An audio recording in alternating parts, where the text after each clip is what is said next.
Стоп! Снято.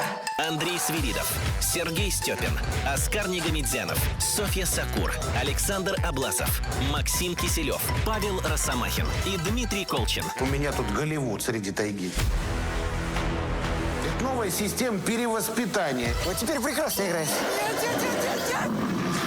А вообще спасать мы ее собираемся, или она будет лучшей актрисой посмертно? Камера «Мотор» с 4 марта в 8 вечера. Астала виста, баба. Премьера на ТНТ.